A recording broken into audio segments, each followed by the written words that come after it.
Dear students, आज का जो हमारा टॉपिक है वो है ट्रांसलेशन। ट्रांसलेशन बेसिकली प्रोटीन की बायोसिंथेसिस को हम ट्रांसलेशन कहते हैं। प्रीवियस लेक्चर में हमने डिस्कस किया था ट्रांसक्रिप्शन। सेंट्रल डोग्मा का ये थर्ड स्टेप है। फर्स्ट स्टेप था डीएनए रेप्लिकेशन, जिसमें डीएनए जो है वो रेप्लिकेट करता है न्यू डाटा जो आगे स्ट्रैंड्स के अंदर।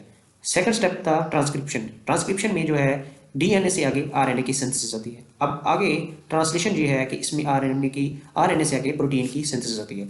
इसकी definition: translation is the process by which ribosome convert information carried by the messenger RNA in the form of genetic codes to the protein synthesis। जो मैसेंजर आरएनए जेनेटिक कोड्स की form में information को carry करता है, वो ribosome उसको convert करता है प्रोटीन की सिंथेसिस में। इसके 4 स्टेजेस हैं तकरीबन। सबसे पहले activation of amino acids, second initiation, third elongation and fourth termination. अब एक्टिवेशन ऑफ अमाइनो एसिड क्यों ज़रूरी है? एक्टिवेशन ऑफ अमाइनो एसिड इसलिए ज़रूरी है कि हमारे पास जो आगे प्रोटीन की सिंथेसिस के लिए जो पॉलीपेप्टाइड्स बनती हैं, प्रोटीन जो उनसे बनती है, तो वो अमाइनो एसिड्स की एक्टिवेट होंगे तो वो आगे जो प्रोसेस वो आगे फर्दर कंटिन्यू होगा। तो इसके लिए एक्टिवेशन ऑफ अमाइनो एसिड्स किस तरह होती है? जब ट्रांसफर आरएनए अमाइनो एसिड के साथ ये जो ट्रांसफर आरएनए है, जब ये अमाइनो एसिड के साथ बाइंड करता है by using ATP amino acyl synthase enzyme की प्रेजेंस में, तो हमारे पास जो ये अमाइनो एसिड इसके साथ अटैच होता है, किसके साथ? ये ट्रांसफर, और ये बनता है अमाइनो एसाइल ट्रांसफर आरएनए। इस तरह अमाइनो एसिड जो है एक्टिवेट होते हैं। अमाइनो एसिड किस तरह एक्टिवेशन होती है? जब वो ट्रांसफर आरएनए के साथ कंबाइन करते हैं, जब वो बॉन्ड बनाते हैं, उनकी बॉन्डिंग होती है, तब वो उनकी एक्टिवेशन होती है किसकी? Amino acid. देन स्टूडेंट्स, हमारे पास सेकंड स्टेप है इनिशिएशन का। अब इनिशिएशन में क्या होता है, इसको थोड़ा सा एडवांस लेवल का है, होप सो आपको समझ आ जाएगी। इसमें थोड़ा सा देखते हैं हम कि जो इसमें आगे इलोंगेशन और टर्मिनेशन वो एज यूजुअल जो जिस तरह दूसरी टेक्स्ट बुक्स में होता है इस तरह वो डिफाइन किया हुआ, लेकिन ये इनिशिएशन थोड़ा सा एडवांस लेवल का इसमें डिस्कस किया गया है। इनिशिएशन में ये है कि जो 60S राइबो पहले तो होता है ना कि 80S राइबोसोमल जो यूनिट होता है यूकैरियोट्स का। अब इसमें इसके 2 सब यूनिट्स होते हैं, एक 60S और एक 40S। इसमें ये आगे जो 3 इसकी जो साइट्स होती हैं, ए साइट जिसे अमाइनो एसाइल साइट कहते हैं, ये पेप्टिडाइल साइट, और ये है हमारे पास एग्जिट साइट। तो आगे इसको देखते हैं किस तरह। अमाइनो एसाइल साइट बेसिकली जो new amino acid transfer RNA के थ्रू जो अमाइनो एसिड आता है तो वो इधर आके अटैच होता है, देन आगे बी साइट है, देन ई साइट से वो रिलीज हो जाता है। अब ये जो 40S स्मॉलर जो राइबोसोमल सब यूनिट है, जब ये कंबाइन करता है इनिशिएशन फैक्टर 1A और इनिशिएशन फैक्टर 3 के साथ, जब ये कंबाइन करता है तो आगे इसकी राइबोसोमल डिसोसिएशन होती है। अब इनिशिएशन के 4 स्टेप्स हैं। इनिशिएशन के कितने स्टेप्स हैं? 4 स्टेप्स। उसमें सबसे पहले है राइबोसोमल डिसोसिएशन। राइबोसोमल की जो 80S राइबोसोमल जो यूनिट है उसकी डिसोसिएशन किस तरह होती है कि जब उसमें से जो 40S है, जब वो जब ये इनिशिएशन फैक्टर्स जो 2 इनिशिएशन फैक्टर इसके साथ कंबाइन करते हैं तो इसकी डिसोसिएशन हो जाती है, और 40S में, और ये 60S राइबोसोमल सब यूनिट, ये 60S और ये 40S। आगे मजीद ये सारा स्टेप इनिशिएशन में ही है। सेकंड स्टेप में जो टर्नाइल कम्प्लेक्स है, 3 जो कम्प्लेक्स हैं, एक जीटीपी, देन इनिशिएशन फैक्टर 2 और ट्रांसफर आरएनए जो मेथियोनिन जिसके साथ अमाइनो एसिड अटैच होता है, जब ये टर्नाइल कम्प्लेक्स इसके साथ 40S सब यूनिट के साथ ये कंबाइन करते हैं तो क्या बनाते हैं? ये 43S प्री इनिशिएशन कम्प्लेक्स, ये जो है आगे ये इसके साथ पी साइड के ऊपर आगे अटैच हो जाते हैं 40S। अब ये 43S जो कि प्री इनिशिएशन कम्प्लेक्स बन जाता है। इसी तरह इसके साथ ये जो फैक्टर्स हैं नीचे इसके साथ कंबाइन होते हैं, अटैच होते हैं। अब 43S जो है इससे आगे 48 इनिशिएशन कम्प्लेक्स किस तरह बनता है?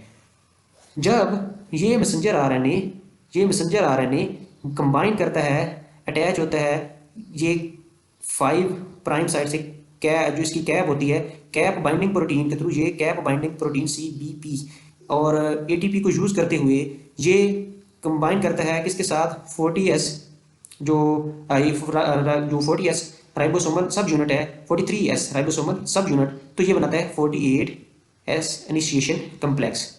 अब 48 इनिशिएशन कम्प्लेक्स हमारे पास बन गया। अब 80S इनिशिएशन कम्प्लेक्स किस तरह बनता है? असल में हमने इसको देखना है कि ये किस तरह बनता है।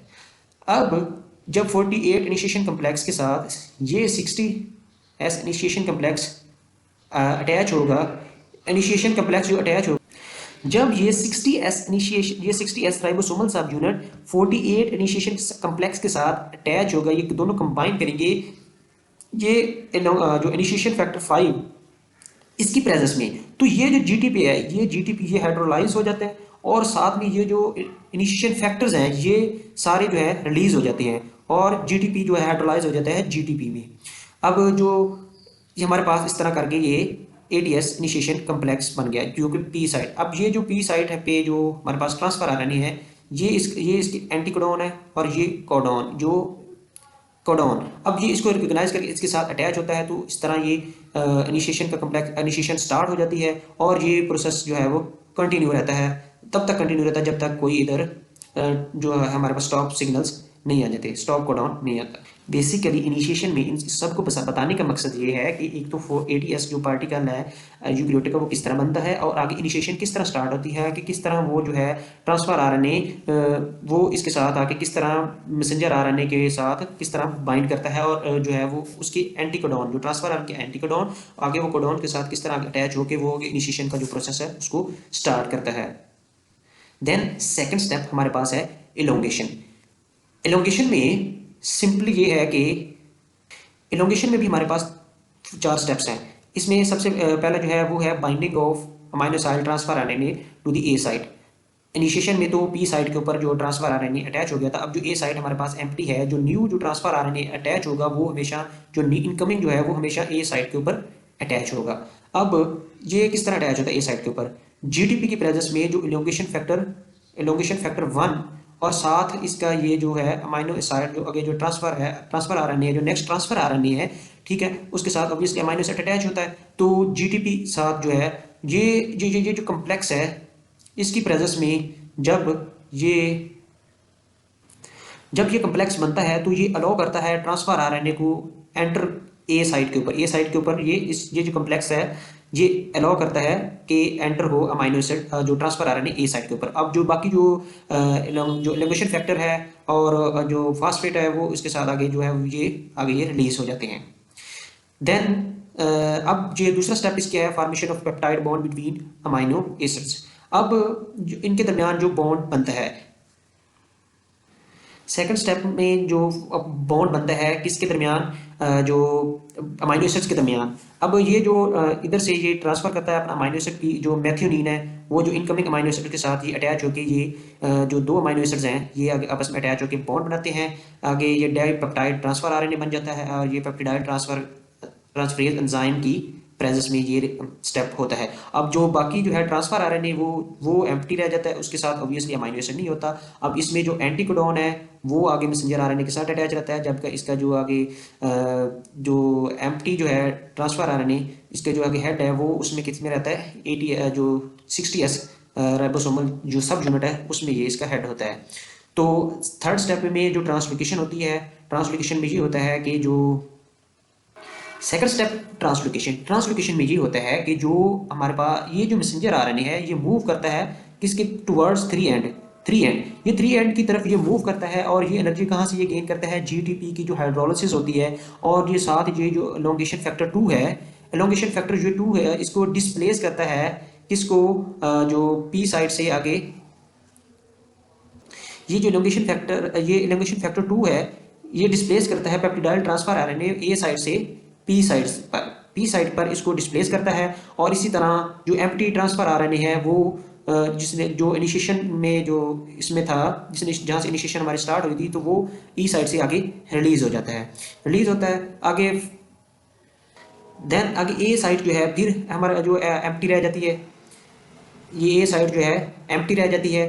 तो नेक्स्ट ये अमाइनो एसिड जो कम्प्लेक्स है जो ट्रांसफर आरएनए का ये जो कम्प्लेक्स है इस तरह का एक और कम्प्लेक्स आएगा और इसी तरह ये जो है प्रोसेस कंटिन्यू रहेगा कब तक, जब तक वो कोई स्टॉप सिग्नल्स नहीं आते, स्टॉप सिग्नल या स्टॉप कोडॉन इसमें नहीं। आगे है टर्मिनेशन स्टेप, ये है टर्मिनेशन स्टेप में जब तक जो 3 किस्म के होते हैं स्टॉप सिग्नल जो स्टॉप कोडॉन्स होते हैं UAG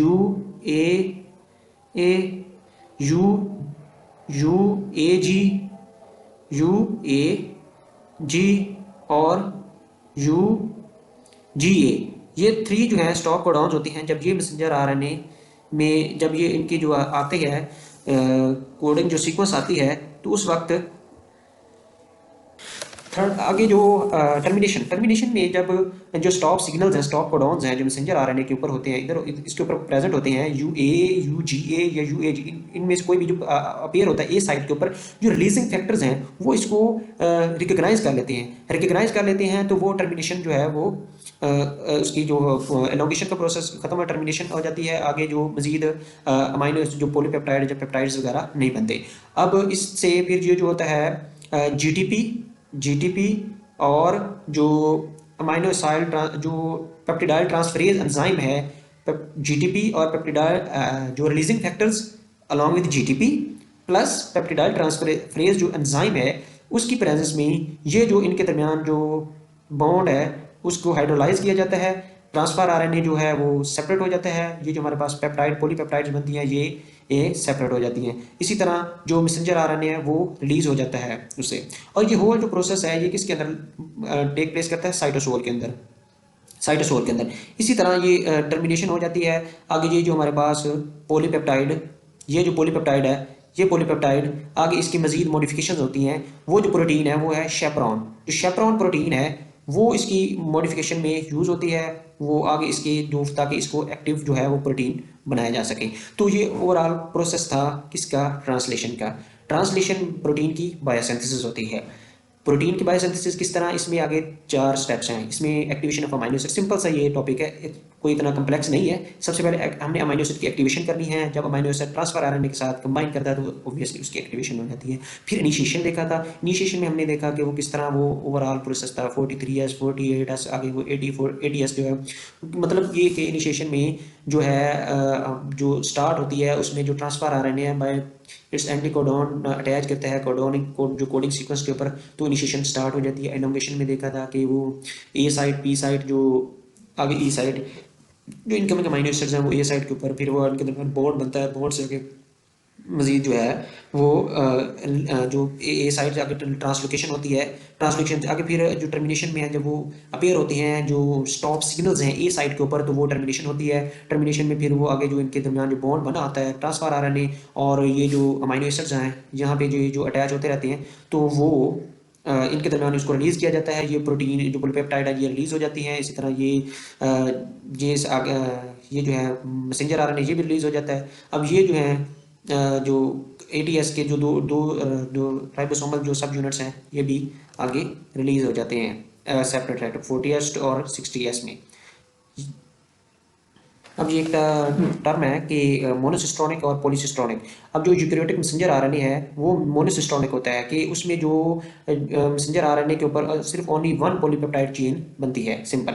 और जो ये जो होता है प्रोकैरियोटिक जो है मैसेंजर आरएनए ये पॉलीसिस्टोनिक होता है कि उसमें more than 1 polypeptide same messenger RNA के ऊपर बनती है। उसमें हमने देखा था कि जो मोनोसिस्टोनिक है उसमें जो यूकैरियोटिक है मैसेंजर आरएनए उसके ऊपर सिर्फ एक ही पॉलीपेप्टाइड चेन बनती है, जबकि जो प्रोकैरियोट्स होते हैं उसमें ऐसा नहीं होता, उसमें मोर देन 1 पॉलीपेप्टाइड चेन्स बनती है उसी सेम मैसेंजर आरएनए के ऊपर।